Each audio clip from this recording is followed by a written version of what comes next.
Roberto Dallamana, empresário, vice-presidente da Fiesp, diretor titular do DESIN, que trata da parte sindical na Fiesp. Sou ministro aposentado do Tribunal Superior do Trabalho e hoje também estou acumulando o Conselho Superior de Relações do Trabalho da Fiesp. Economista, minha relação com o Tribunal Superior do Trabalho da 2ª Região foi bem distante, tá certo? Talvez a gente possa voltar depois para acertar esse passado da relação, mas sempre foi muito próximo do Tribunal Regional da 2ª Região.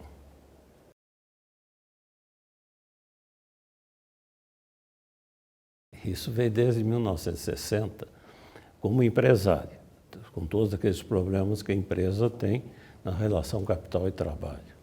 Posteriormente, aí eu fui na Fiesp como o coordenador das negociações, foi uma proximidade bem maior com o tribunal e sempre foi dentro das negociações coletivas de trabalho. Tá certo?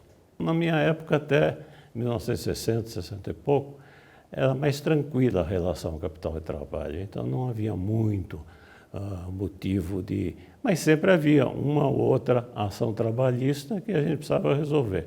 E como a minha parte era mais a financeira, eu é que ia no tribunal e sempre exerci essa função na relação capital e trabalho. Essa foi o começo. Nós estamos falando da Avenida Ipiranga, daquelas ruas, da Travessa da Consolação, onde estava mais o Tribunal Regional do Trabalho. Depois, mesmo eu peguei a época do Homero Diniz, do Lamarca, de todos eles. Aí, posteriormente, já no prédio novo da Consolação, é que as grandes negociações já participaram nesse novo prédio.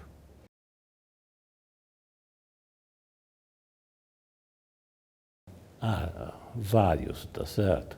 Homero foi na época do começo de todas as negociações, né? Depois o Nelson Virgílio, Lamarca foi um que marcou muito a minha relação com Lamarca foi muito estreita, tá certo? Depois, esses são os mais antigos. Depois passou para a área mais do Moro, aí veio da Idone e hoje a Doralice primeiro e agora, atualmente, a Silvia Regina.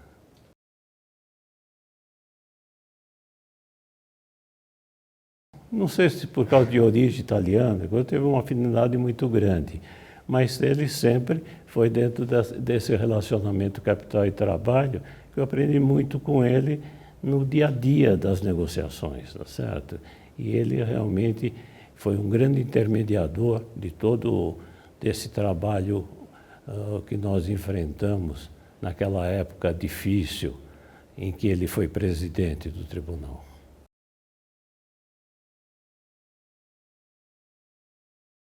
Total, porque as negociações foi a parte principal da minha vida empresarial e das entidades de classe, porque eu tive todo o desenvolvimento, eu coordenava principalmente as negociações dos metalúrgicos, mas não deixava de participar dos químicos, do têxtil, da alimentação, então a convivência foi muito grande com os líderes sindicais, com os empresários, e aí foi.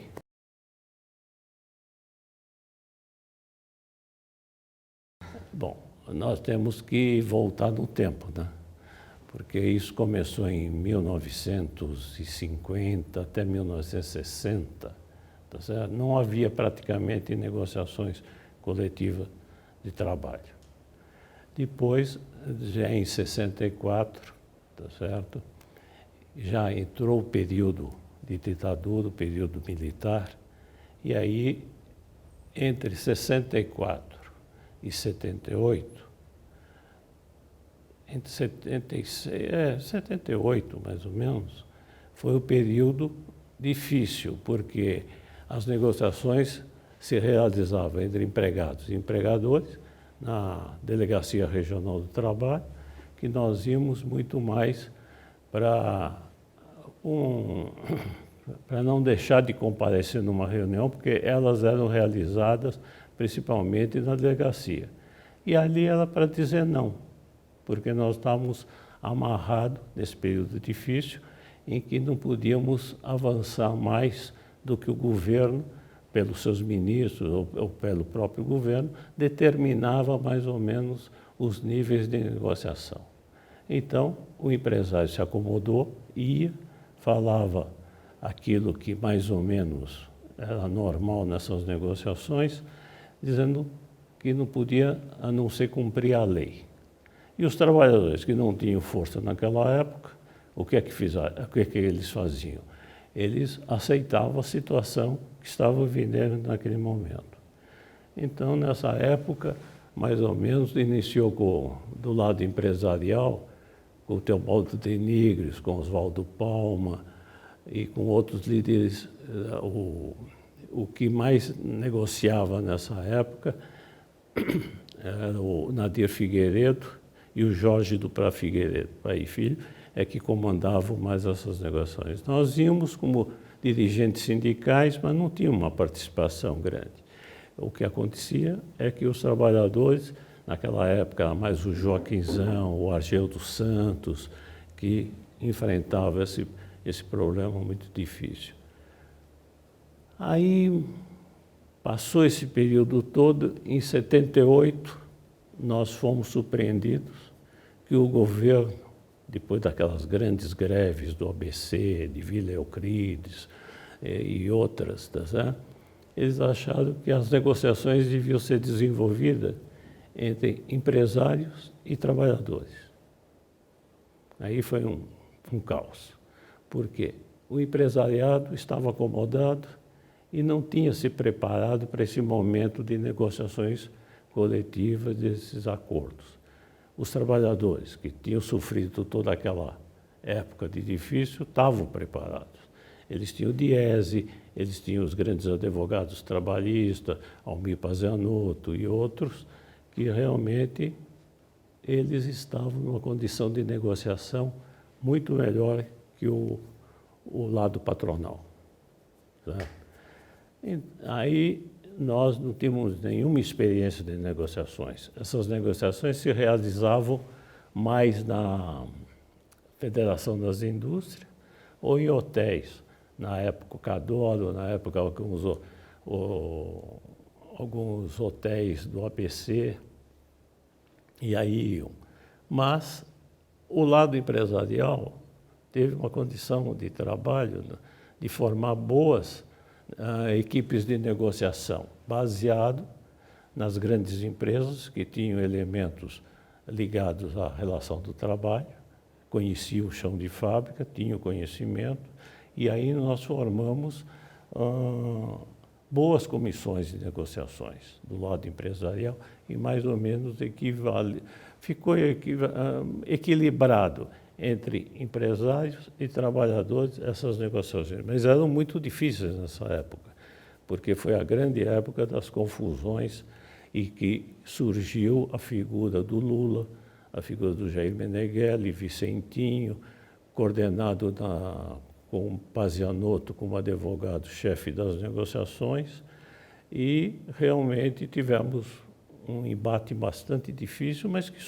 conseguimos superar e equilibrar, porque realmente nós tivemos um apoio muito grande daqueles homens que conheciam diretamente chão de fábrica, conheciam os problemas das suas empresas, e aí sim nós conseguimos equilibrar as negociações e elas se desenvolveram em 12 anos mais ou menos, de 78 a 90, elas foram bastante difíceis e demoradas. porque os índices apresentados pelos trabalhadores não diziam nada da realidade que as nossas empresas estavam vivendo. Mas, mesmo assim, era um período de crescimento da indústria. Então, pudemos fazer com que o aumento real nesse período fosse satisfatório. Nós sempre dizemos que foi o máximo que as empresas podiam dar e o mínimo que os nossos trabalhadores podiam receber. E aí, no final das negociações, realmente havia um período de tranquilidade até a próxima negociação. E aí foi nesses 12 anos. Depois, em 90 para cá, eu já tinha ido para o Tribunal Superior do Trabalho, não participei tanto desse período de negociações, só voltei a participar em 96. Aí fui novamente designado coordenador-chefe. Mas aí já era mais tranquilo, porque a situação da crise econômica mundial fez com que as empresas tivessem problemas de produção, de lucro, de lucratividade, foi uma lucratividade difícil, e o aumento real caiu. E está nos níveis mais ou menos que hoje as nossas negociações coletivas estão dando. Mais ou menos, o aumento real hoje não ultrapassa muito 1%. Na época chegou a 12%, 8%, que era uma barbaridade. Esse índice, dificilmente nós vamos conseguir voltar a ter.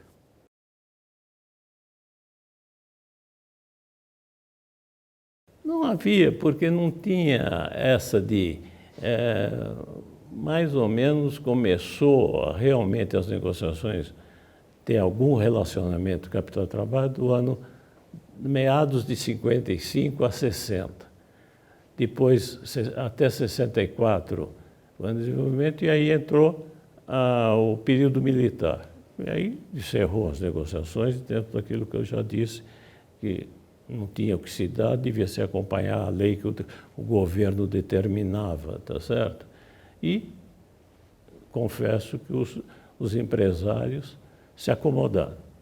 E não, a lei os protegia, se acomodaram. E depois disso, os trabalhadores realmente se prepararam para aquilo que vinha no futuro. E foi isso que aconteceu.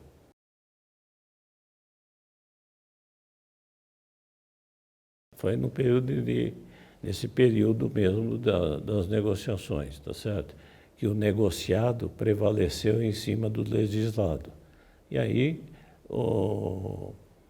os empresários reconheceram que muitos pedidos que não eram atendidos pelos trabalhadores começaram a ser concedidos, tá certo? E toda essa modificação que foi feita nessa época do negociado em cima do legislado, que nós ultrapassamos aquilo que a CLT determinava, porque nós estávamos muito baseados na CLT. E hoje não, hoje avançamos muito nesse. Tanto é que a CLT tem que ser modificada, tem que ser feito um trabalho grande nesse sentido, porque realmente aquilo que foi feito em 43, depois de 60 anos, está totalmente superado pelas novas tecnologias, pelos novos processos, pela liberdade de negociação que tem o capital e trabalho. Então, isso tudo foi superado e está sendo muito modificado e tem que ser mais modificado ainda, sem que isso prejudique os interesses empresariais e muito menos os dos trabalhadores. As conquistas que os trabalhadores tiveram deverão ser mantidas.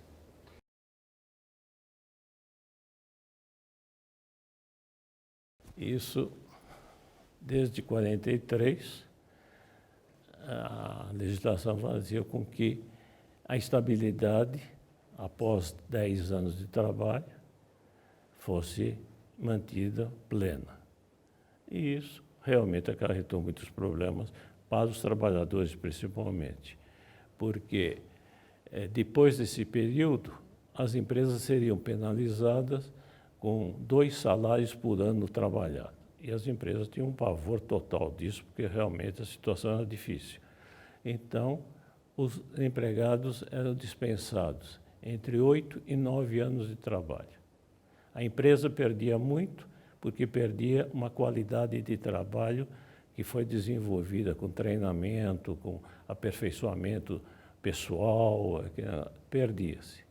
E o trabalhador, emprego depois de um certo tempo, que até não tinha dificuldades de conseguir novos empregos. Aí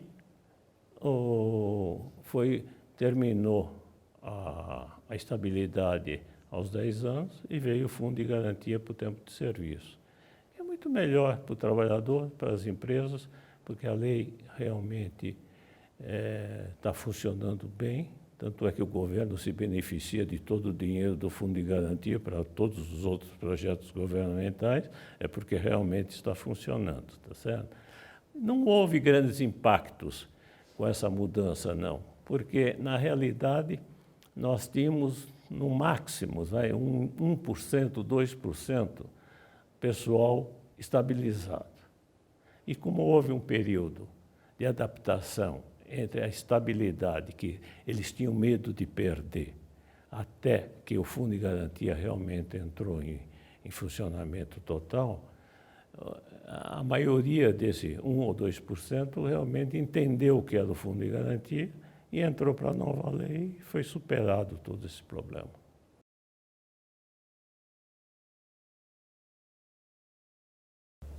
Não, foi uma mudança muito grande com a emenda 45, porque fez com que algumas ações que eram desenvolvidas nos tribunais estaduais ou federais passou a ser tudo do Tribunal do Trabalho. Então, isso fez com que as ações trabalhistas aumentassem, o sistema aumenta, e eles se adaptaram, tá certo? Fisicamente e principalmente funcionalmente. E aí veio também esse relacionamento maior entre capital e trabalho no Tribunal Regional, porque realmente houve uma adaptação pelo acúmulo de trabalho que eles tiveram e que aí foi desenvolvido tudo isso que está acontecendo hoje.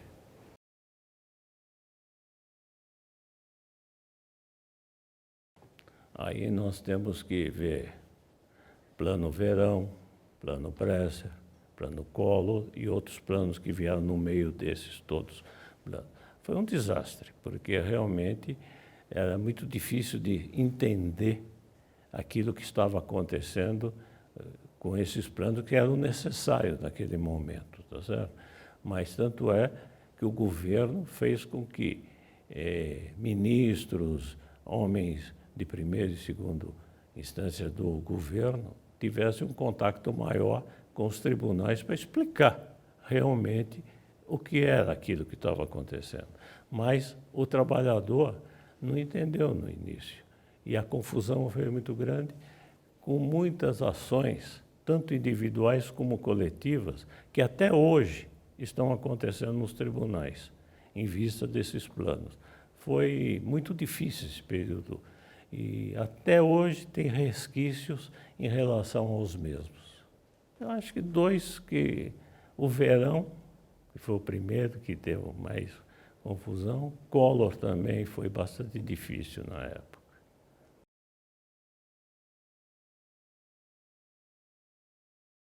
A Justiça do Trabalho deixou de ser uma justiça tríplice, porque saindo os elementos empresariais e trabalhadores, que eram os famosos vogais, tá certo? Deixou de ser hoje só os togados e procuradoria que participam. Eu acredito que foi muito apressada devia ter sido feito com maior espaço de tempo, porque realmente, na primeira instância, havia assim, não eram muito bem escolhidos aqueles que representavam os empresários, tá certo? Mas mesmo assim, eles ajudavam bem, na primeira instância, o juiz que estava naquele... Havia um problema, porque às vezes o vogal que estava naquela junta de primeira instância era de panificação e o problema que estava sendo tratado era de metalúrgico. Então havia essa dificuldade, mas mesmo assim o trabalho deles foi muito bom, ajudava os juízes, tá certo? Agora, na segunda instância, que no TRTs, eu acredito que a falta do classista foi muito importante, porque aí já tínhamos nomes como o Wilson Campos Batalha, o Roberto Ferraiolo, o Chico Ramalho, a Marilena Moreno e outros juízes de segunda instância dos tribunais regionais que prestaram um serviço muito grande. Sem falar no TST, porque no TST a bancada classista prestou um trabalho inestimável no TST. E eles, no início, que havia uma certa dificuldade dos classistas, dos ministros aceitarem os classistas, isso com o tempo modificou e realmente o trabalho dos classistas no Tribunal Superior do Trabalho foi de grande importância, com grandes nomes que pertenceram naquela época.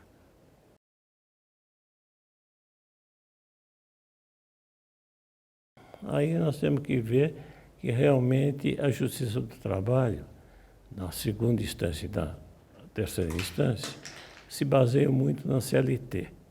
E a CLT está superada, como eu disse anteriormente, 60 anos de a CLT precisa ser modernizada.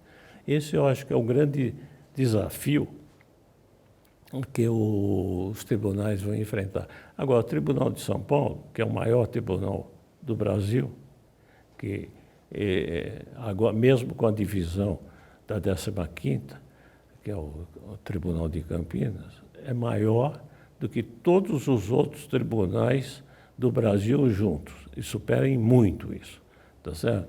Então, é um trabalho que tem que ser de fôlego. E em São Paulo, principalmente, porque nós temos as grandes entidades empresariais, seja da indústria, do comércio, de serviço, e os grandes sindicatos de trabalhadores, junto com as centrais de trabalhadores, eu acredito que esse trabalho vai ser um trabalho de longo tempo.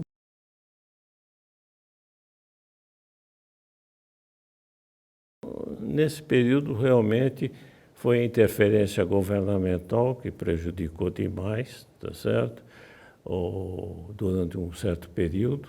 Depois, como eu disse anteriormente, o não preparo dos empresários e aquele hiato entre sair do zero e ter as comissões de negociações foi difícil do lado empresarial.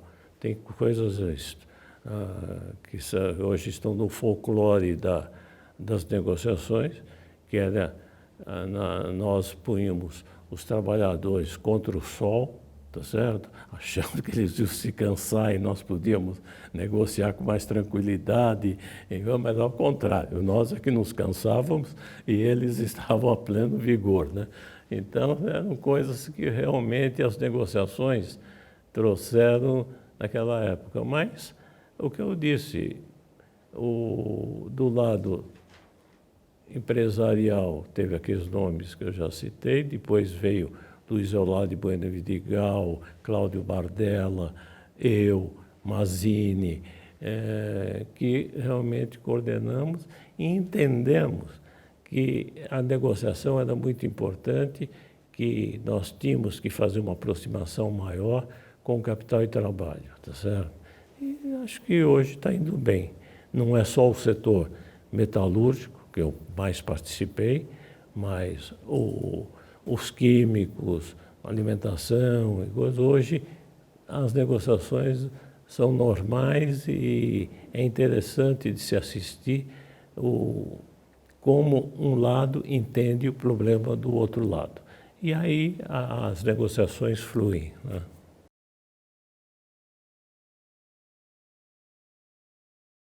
nós achávamos, como nós conhecíamos o local, sabíamos qual era o pior lado para colocar a bancada de trabalhadores, tá certo? Mas não resultou em nada, ao contrário.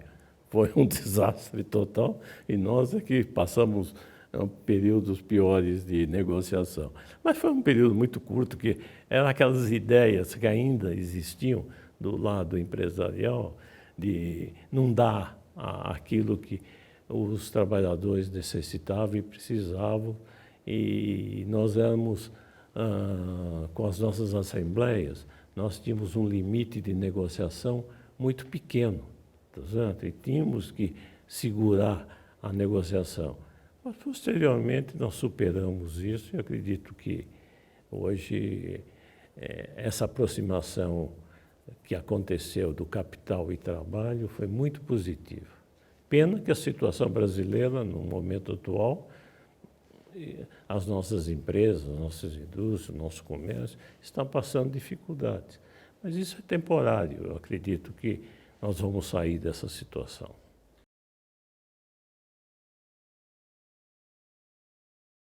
Não, o importante era o seguinte, que os trabalhadores traziam uma comissão muito grande e, principalmente, trabalhadores de várias empresas num local que não podia se discutir tudo aquilo que era normalmente importante numa negociação, muito porque muita coisa era sigilosa. Nós não podíamos estar... nós não sabíamos se aquele pessoal que estava na sala ia sair e comunicar aos jornais e televisão, porque era uma loucura. Todos os jornais presentes nas negociações, todas as televisões, rádio, esperando o final da negociação, certo? Porque também do lado deles tinham figuras importantes. O Lula já começava a aparecer, aqueles líderes sindicais importantes estavam lá.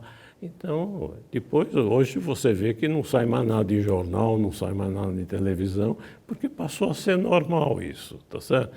Então, havia as reuniões gerais e havia as reuniões menores em que realmente eram discutidos os itens principais, principalmente os itens econômicos, porque eles não podiam ser dados, nós tínhamos um limite, eles davam um número muito maior. Para chegar naquele número que poderia ser aceito por eles, realmente dava muito trabalho e muitas reuniões. E não podia ser com um público muito grande.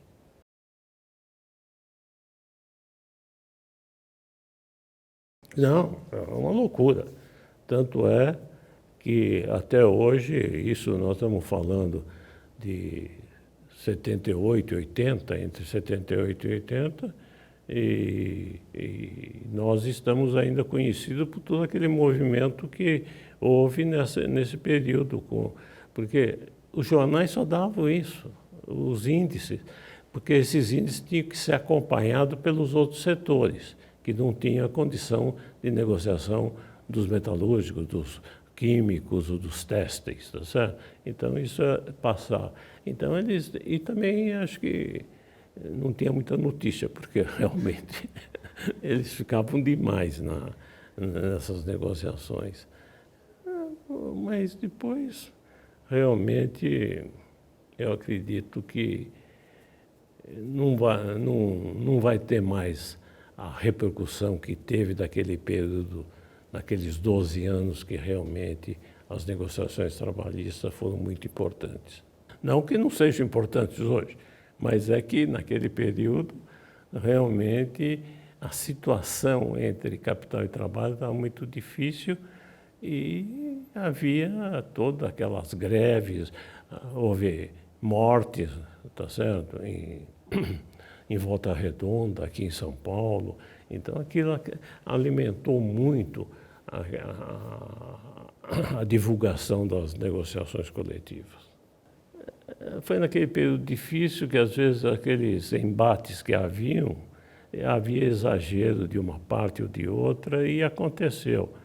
Realmente, isso foi marcante e até hoje isso marcou muito aquele período, né?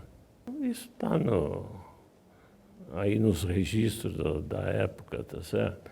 E acarretou uma dificuldade de aceitação de um lado do outro, apesar que os empresários não tinham nada a ver com aquilo que tinha acontecido. Era muito mais um momento de governo forte e que, então, o DOPS funcionava, prisões, o Lula foi preso várias vezes, tiraram ele da presidência do sindicato, o Tuma era o homem forte naquele momento em que nós atravessávamos, tá certo? Isso aí acarretou um desgaste muito grande, coisa que eu tenho certeza que não vai acontecer mais.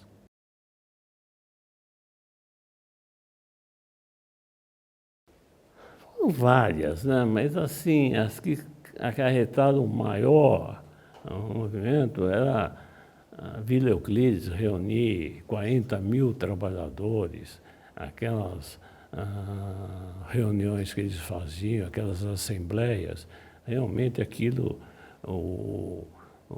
a sociedade ficava com problemas, achando que podia acontecer alguma coisa mais grave, coisa que não era, era um movimento sindical para se impor naquele determinado instante, e que se impuseram realmente.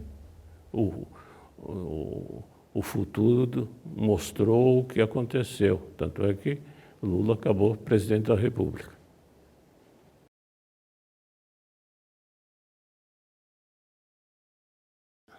São vários, né?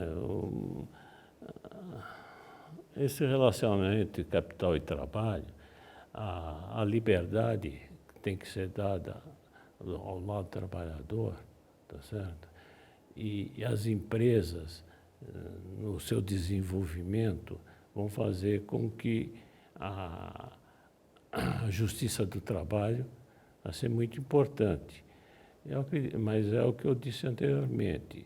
Se as novas tecnologias, os novos movimentos, as novas linhas de produções não foram entendidas, tá certo? Vai ser muito difícil ainda por algum tempo, mas eu acho que é a revisão imediata, tá certo? Da CLT, porque o mundo mudou, as relações capital e trabalho mudaram e tem que se adaptar aos novos tempos. Não há possibilidade de fazer de forma diferente. E acelerar ainda mais os acordos trabalhistas. Leva muito tempo, tem muita condição de se prolongar esses acordos, tá certo? Indo até o TST. Eu acho que a conciliação, a arbitragem tem que começar também a serem usada pelos tribunais, principalmente pelo Tribunal de São Paulo, para que se acelere essas demandas trabalhistas.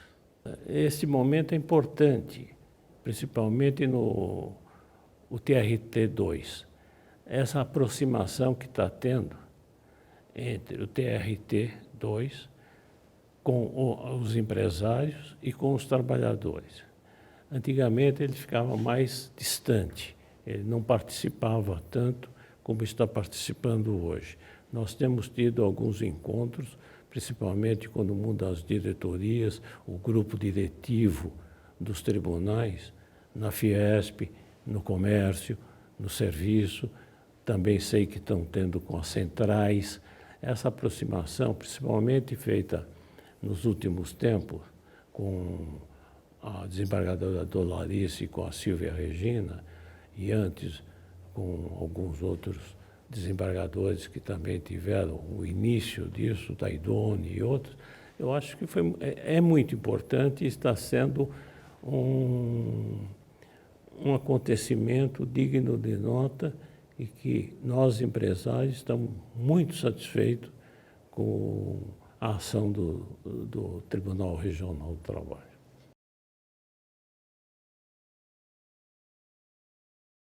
O TRT2, desde o início, foi muito importante nessas negociações, tá certo? Ele sempre teve um papel de intermediação e de aproximar as partes, e o fez muito bem, porque sempre teve desembargadores muito bons no tribunal, e alguns até vindo de outros estados, que deu uma mescla muito boa nesse entendimento e nessa aproximação entre capital e trabalho com o tribunal.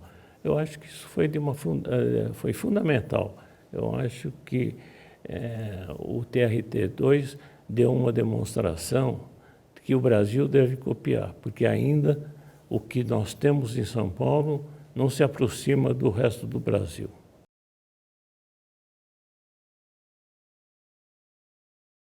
Todos, de um modo geral, tiveram uma participação importante, tá certo? Agora, alguns que pegaram um período mais difícil, tá certo? O período do Lamarca foi difícil, do Nelson Virgílio foi muito difícil, tá certo?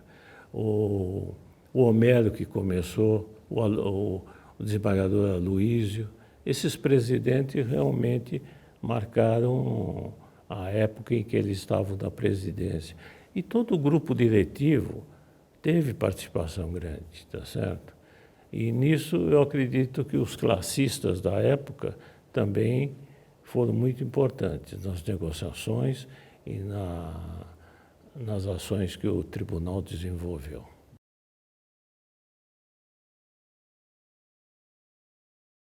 Eu já comentei que nós temos o Campos Batalha, Roberto Ferraiolo, tá certo? E outros. Eu posso não sei, lembrar de todos, então eu ficaria com esses dois nomes, porque na área nossa eles deram uma demonstração de capacidade e de trabalho muito grande. Acredito que dentro daquilo que vocês trouxeram é o que aconteceu nesses últimos anos entre a Fiesp, a entidade que eu represento, tá certo? Que é uma que está fazendo uma aproximação muito grande e está sendo muito bem recebida pelo TRT, não só o TRT-2, tem que fazer justiça que o TRT-15 também está agindo da mesma forma. E é importante, porque realmente São Paulo comanda tudo aquilo que vai se transmitir para os outros estados, pela sua pujança, pela parte econômica social que nós temos, tá certo? Eu acho que realmente o TRT da segunda região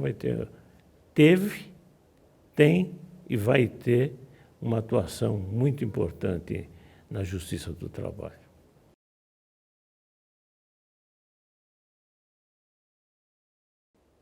Foi grande, né? Por tudo que eu falei, eu principalmente tive um contato bastante próximo ao TRT-2, tá certo? Não só com os atuais desembargadores, mas em 60 anos, vamos dizer, nesses últimos 60 anos, eu participei de uns 40 anos, tá certo? Então, a minha aproximação com eles, porque eu aqui fazia com que o contato da minha entidade fosse e eu é que participei mais nesse período, apesar de grandes companheiros terem uma participação muito boa também. Mas foi fundamental para mim, tanto é que essa participação minha nas negociações entre capital e trabalho me levaram ao TST, tá certo? E eu cumpri os meus 2 mandatos no TST, sempre visando essa aproximação cada vez maior, capital e trabalho e justiça do trabalho.